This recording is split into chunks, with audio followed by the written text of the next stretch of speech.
Hey guys, so today we're going to talk about one of the lizards that we've had at our store for a while, the Schneider skink. So here he is, this little guy. He's kind of a wiggly little guy, but he's pretty chill right now. So this little guy, he is our Schneider skink that we've had in stock for quite a while. We decided to do a little featurette about him since he really needs a good home.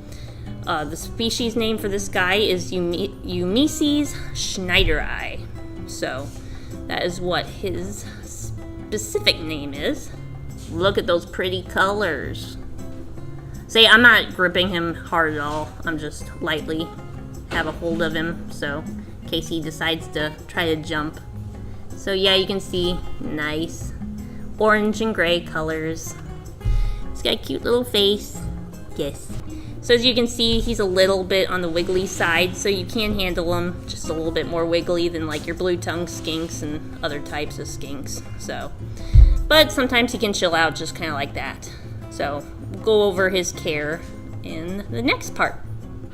So the Schneider skink, they stay a little smaller. They get about 12 to 16 inches in length, and they get about their average lifespan is about 15 to 20 years.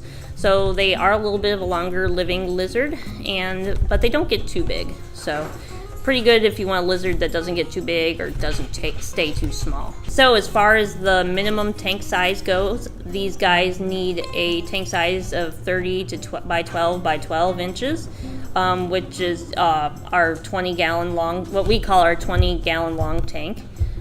So they don't need as big of a tank as like bearded dragons or blue-tongued skinks. So as far as their substrate goes that you should put in their cage, they like substrate that they can burrow in, and they love to dig and everything. So this guy, actually, when I got him out, I had to dig him out of the substrate that we had him in. So yeah, you can give them substrate like coconut fiber or peat moss. That would work just fine for these guys, and it keeps the humidity up, so that's a little bit better for when they shed too.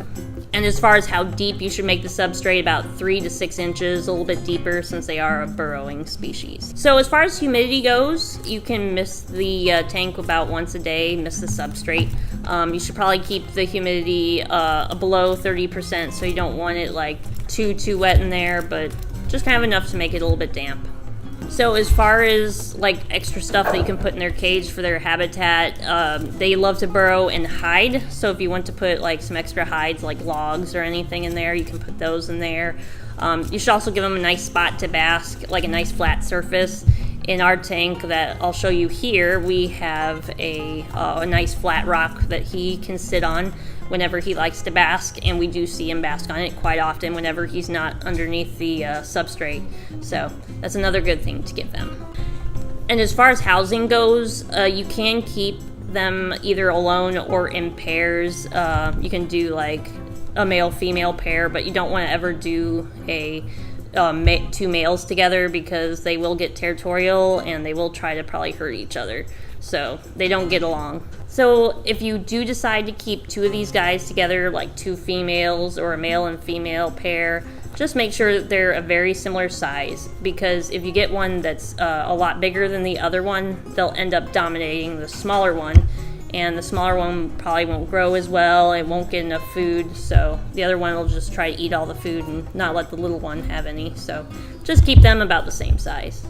And as far as their temperature goes, these guys are a little bit of a hotter species. Their hot spot should be between 95 to 100, so they kind of like that hotter temperature, almost similar to a bearded dragon as far as the hot spot goes.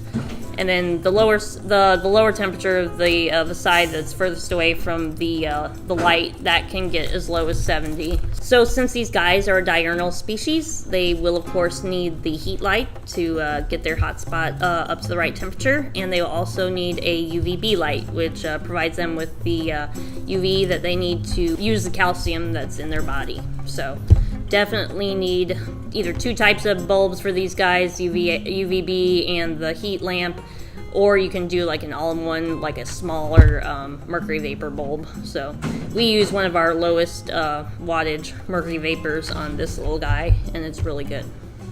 Now, as far as water goes, you just need to provide them with a bowl of fresh water every day. Just make sure that you change it out every day, give them fresh water, and wipe out the water dish. Just kind of give it a good rinse and a scrub just to get any slime that might build up on it off. So, yeah, that's all you gotta basically do as far as watering goes. And of course, make sure you don't use chlorinated tap water. That's no good for these guys. You want to use either distilled water or dechlorinated water.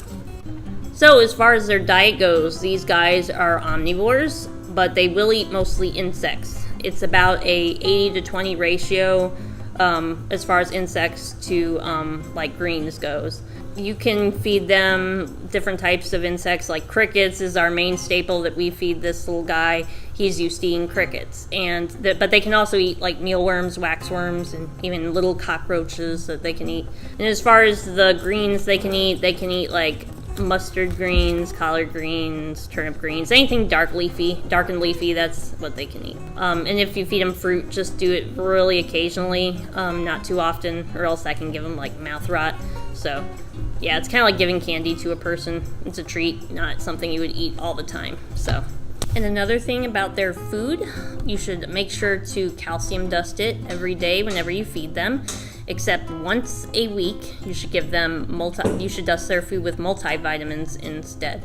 That way they get their vitamins once a week and they don't get too much of it.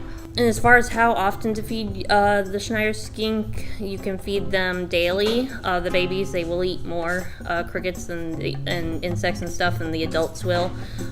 So yeah, you can feed the babies daily, and you can also feed the adults daily. And then just try to feed them whatever they'll eat in about 10 minutes. As far as handling with these guys go, I just try to handle them like this. Just keep a good grip on them, but don't like squeeze them too much. But you just kind of let them walk through your hands, kind of like this. Just try to lift under the belly and just make sure you support their front and back legs, since they are a longer lizard. So, and they are a little bit more spastic than other skinks you might get, but they can calm down sometimes, like this guy is calming down a little bit. So they're not the most handleable in the world, definitely not as much as bearded dragons, but you can still handle them just in case they need like health checks or anything, like we do every Friday on our animals. So yeah, other than that, yeah, he's pretty cool. Yeah, and he needs a good home. So we hope somebody will see this and fall in love with this little guy, because he is the cutest little thing, and he's fun to watch, and we really hope that somebody will come in and give him a forever home. Yep. Thanks for watching, everyone.